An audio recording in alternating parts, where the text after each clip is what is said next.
Seja qual for a causa de seus problemas, a vida de Pawzinski tem sido a de um jovem carismático duelando com demônios particulares, muitas vezes em público. No caso de hoje, vamos ver um pouco da história de um homem que apresenta duas faces para quem o vê.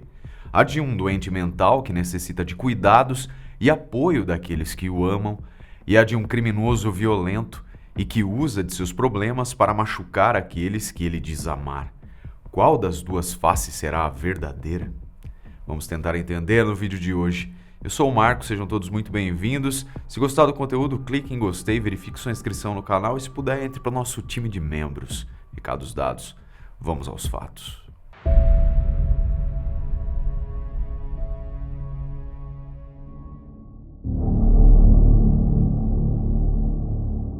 Nascia em 11 de novembro de 1968, no condado de Essex, em Massachusetts, Joseph Chester Pawzinski, filho de Patricia Long e Joseph Pawzinski, mesmo nome do filho. O início de sua vida foi relativamente tranquilo. A família tinha ainda uma filha de nome não identificado.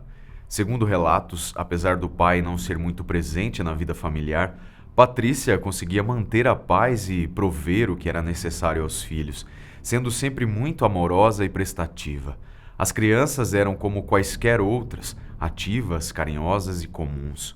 Ainda no começo da infância do garoto, Patrícia e Joseph se separaram amigavelmente e o pai se afastou do convívio familiar. Após o divórcio, Patrícia conheceu um outro homem e iniciou um relacionamento. O ambiente em nada mudou, já que o padrasto também aparentava ser tranquilo com as crianças e nunca foi acusado de nenhum tipo de abuso ou agressão. A vida estava em paz na família Pawzinski, pelo menos até Joseph completar 14 anos de idade. Em data incerta, no ano de 1982, Joseph estava em seu ônibus escolar quando ele sofreu um acidente. Com a batida, o garoto foi arremessado e bateu com a cabeça em uma estrutura do ônibus, o que causou uma lesão cerebral. Apesar dos ferimentos, o jovem aparentemente conseguiu se recuperar fisicamente, mas psicologicamente a coisa ficou esquisita. Segundo sua mãe, o primeiro surto de raiva de Joseph ocorreu dias depois de ele ter se recuperado, quando ele a encontrou na cozinha e começou a xingá-la e a ameaçá-la. Joseph estava tão incontrolável que Patrícia teve que chamar socorristas e levá-lo ao hospital para acalmá-lo. Já no hospital, o garoto foi tratado e diagnosticado com o transtorno bipolar. E nessa parte da história, não há informações específicas sobre qual o tipo de transtorno bipolar. Então, não vamos nos aprofundar. Em uma de suas passagens pelo hospital, Joseph também foi diagnosticado como estando em um episódio psicótico pós-traumático. De toda forma, Joseph mudou radicalmente seu comportamento. Agora inquieto, raivoso e impulsivo, aquele Joseph de antes do acidente tinha sido esquecido no passado. Patrícia, além de outras pessoas que estudaram sobre o caso de Joseph, afirmaram que grande parte da culpa, da persistência e do aumento da agressividade do garoto era do sistema de saúde americano, que não tratou da saúde mental de Joseph como deveria. Segundo os relatos, a única medicação que ele tomava era lítio, que é um remédio indicado para o tratamento e controle de episódios de mania no transtorno bipolar ou para auxiliar no tratamento da depressão, pois age diretamente no cérebro, estabilizando o humor. Enfim, as coisas não melhoraram com o passar do tempo.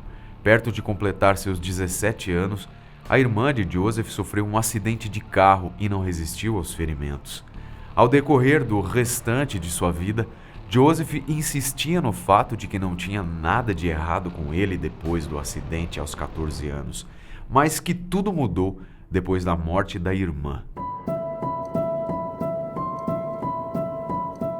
Engana-se quem pensa que a agressividade e surtos de violência de Joseph eram restritos aos membros familiares. Tempos depois, Joseph namorou uma série de meninas: Amy, Kimberly, Sharon, Michela e Stacy. Todas elas tinham algo em comum: a pouca idade. Dentre elas, duas tinham 16 anos e as outras 17. No início dos relacionamentos, tudo eram flores. Se apresentando como Job, Joseph era boa pinta, malhado e bem vestido, dirigia um Nissan 300 ZX e seu emprego como eletricista podia proporcionar passeios interessantes, como andar a cavalos e passear de jet ski. Além disso, Joseph era carinhoso e sua mãe Patrícia também cativava as garotas com seu carisma. Mas, caríssimos, uma hora as flores murcham e Joseph revela sua verdadeira face. Dentre todas as agressões e maus tratos que as meninas sofreram nas mãos de Joseph, com a mãe sendo cúmplice, vou relatar aqui alguns. Em 1987, Amy foi espancada e Joseph a manteve em cativeiro. Em 1988, Kimberly também sofreu agressões físicas e foi ameaçada de morte com uma lâmina de barbear. Em 91, Joseph foi até a escola que Sharon estudava e lhe disse que explodiria seus miolos.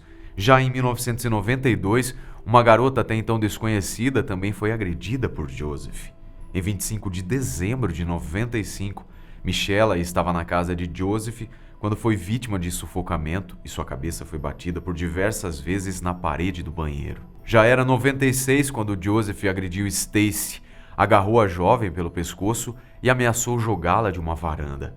Em meio a todos esses episódios de bestialidade, Joseph constantemente ia e voltava de internações e, pelo que foi apurado, ele apenas foi preso durante 2 vezes. Como não podia ser diferente, Patrícia logo sabia da prisão e logo ia pagar a fiança do filho. Felizmente, todas as garotas conseguiram se safar com vida dos ataques de Joseph, apesar dos abalos psicológicos causados. Como se não bastasse a gravidade dos crimes que cometeu contra as garotas, Joseph não parou. Dessa vez a situação tomou uma proporção ainda maior e envolveu quase que uma cidade inteira. Tudo começou quando, em 98, Joseph conheceu Tracy Whitehead, que tinha nessa época 20 anos.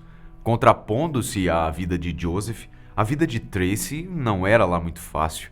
Não sabemos o meio familiar que Tracy nasceu e foi criada, mas aos seus 15 anos ela engravidou. Com a chegada do filho, Tracy parou de estudar e começou a usar drogas. Durante os 5 anos antes de conhecer Joseph, a garota se viciou e passou a deixar o filho cada vez mais com a mãe. E aí, eu pergunto a vocês, o histórico de agressor de Joseph e o de viciada de Tracy poderia gerar alguma coisa boa? Bom, por incrível que pareça, o começo trouxe bons frutos para os dois. Apesar de saber de todas as histórias de Joseph com suas ex-namoradas, Tracy resolveu embarcar no relacionamento, acreditando que ele tinha mudado e que poderia construir um bom futuro juntos. Em pouco tempo de relacionamento, Tracy já conseguia ter controle sobre seu vício, começou a trabalhar em uma pizzaria e, junto com Joseph, alugaram uma casa. Não demorou muito e as boas novas iniciais já começaram a dar espaço para as discussões. A situação caótica evoluiu para ameaças de Joseph e constantemente o homem insultava Tracy, dizendo o quão ruim ela era como pessoa e principalmente como mãe. As agressões verbais foram então substituídas pelas físicas. Tudo isso ao mesmo tempo em que Tracy conseguia um novo trabalho com uma boa remuneração e passava a depender cada vez menos de Joseph. No trabalho, Tracy conheceu Gloria Schenck, uma senhora de 50 anos, e com ela trocou confidências de como sofria com Joseph. Entre os primeiros episódios de agressão física, Tracy pegou suas coisas e foi embora de casa, mas tempos depois voltou. E foi assim durante 2 anos, até que em uma das últimas brigas, os dois trocaram acusações e ambos admitiram que estavam traindo. Com a declaração da traição, mesmo tendo feito o mesmo, Joseph destruiu roupas e objetos pessoais de Tracy e agora era a gota d'água. Lembram-se, abduzidos, da Glória? Pois bem, essa senhora convidou Tracy para morar em sua casa, junto com seu marido George, e Tracy aceitou o convite. Ela então foi até sua casa para pegar os pertences que tinham sobrado depois do ataque de Joseph. E foi bem nesse momento que o homem chegou em casa.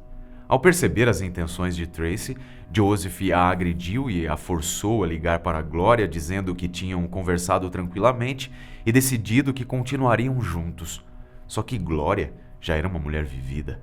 Sabia que Tracy não estava falando aquilo espontaneamente, então ligou para a polícia. Os policiais chegaram na casa e prenderam Joseph. Mas o alívio foi momentâneo. Mal se passaram 24 horas e Patrícia já estava na delegacia, tendo em mãos $7.500 para pagar a fiança do filho Joseph. Ao ser solto, o homem foi levado pela mãe para sua casa. E aqui, abduzidos, Joseph vai muito além em seu instinto obsessivo. Ele mal chegou na casa da mãe e pediu para que ela lhe comprasse uma arma. Ele não poderia comprar uma porque estava incondicional. Patrícia negou o pedido. Então, Joseph foi procurar algum vizinho que pudesse comprar. E então, encontrou Constance Ann Valve, uma mulher de 48 anos. Ela aceitou comprar as armas em troca de dinheiro.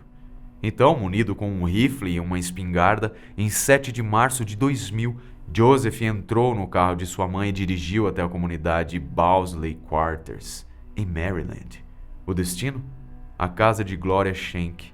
Ao invadir o apartamento, Joseph atirou em Gloria e em seu marido George e capturou Tracy. Dentro do apartamento, as testemunhas dos crimes eram o filho do casal de 12 anos e uma sobrinha. Ouvindo o barulho do apartamento ao lado, David Meyer saiu para ver o que estava acontecendo quando se deparou com Joseph arrastando Tracy. David tentou impedir o sequestro, mas Joseph atirou no homem e o matou. Imediatamente, as autoridades policiais foram acionadas. Era um crime violento em uma área residencial que não tinha esse histórico. Uma força-tarefa foi montada, mas de início, Joseph conseguiu escapar. Com Tracy a tiracolo em 8 de março, no dia seguinte, Joseph decidiu trocar de carro, e para isso ele deveria roubar um. O homem então ficou parado em uma estrada acenando para os carros que passavam por ali.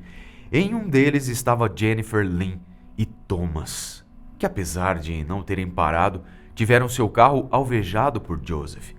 Jennifer estava grávida e faleceu devido aos ferimentos de bala.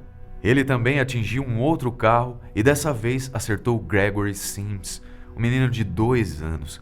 Felizmente ele sobreviveu, mas foi necessária uma cirurgia para colocar uma placa de aço em sua mandíbula devido aos ferimentos. Depois do atentado na estrada, Joseph conseguiu roubar um carro de uma senhora de 81 anos e com ele levou Tracy até um motel. Apesar dos noticiários locais informarem sobre o caso recente, a recepcionista do motel não percebeu que aquele casal, que estava pedindo um quarto, era Joseph e Tracy. Já no quarto, Joseph viu na televisão um noticiário com sua imagem e as informações sobre sua perseguição. Foi então que ele decidiu ir até o carro pegar as armas que tinha deixado lá. E esse foi seu primeiro erro. Ao sair do quarto, Joseph se deparou com um carro da polícia passando.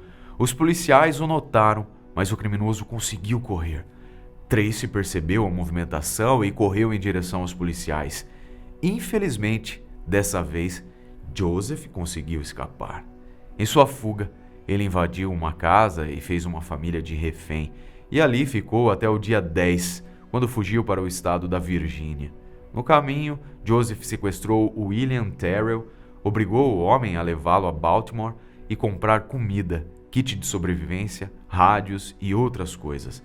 Apesar de ameaçado, o homem saiu ileso do sequestro. Durante um período de 6 dias, não se sabia mais de Joseph. Aparentemente, o homem tinha evaporado no ar. Foram feitos cercos nas estradas, patrulhamento e muito mais, mas o homem não foi capturado. Em meio a toda essa situação caótica, Patrícia pedia para que seu filho se entregasse e a família de Tracy pedia proteção policial para voltar à sua casa, o que foi negado. Apesar da negativa, a família de Tracy voltou para sua casa. E aqui, preciso dizer que essa não poderia ter sido uma escolha pior. Em 17 de março, Joseph invadiu a casa da família de Tracy. Nela estavam Lynn, sua mãe, Andy McCord, seu padrasto, e Bradley McCord, filho de Andy, de 12 anos. Foram 4 dias de sequestro e tortura psicológica.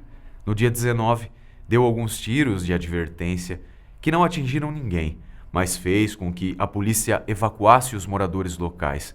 No dia 21, Lynn teve a brilhante ideia de dopar Joseph, e assim o fez. Após preparar um chá para o homem, Lynn esmagou alguns comprimidos de Xanax no copo, e o plano funcionou. Após ter a certeza de que ele já estava dormindo profundamente, Lynn saiu e logo em seguida Andy foi atrás. Eles não chamaram o pequeno Bradley por medo dele gritar e acordar Joseph. Enfim, no final daquele dia 21, a equipe da SWAT invadiu o local e executou o homem com 27 tiros. E essa simples, porém genial ideia de dopar o sequestrador me fez lembrar de um outro caso apresentado aqui no canal, o de Daniela Oliveira e o vaqueiro Zé do Valério. Vou deixar na tela final para vocês.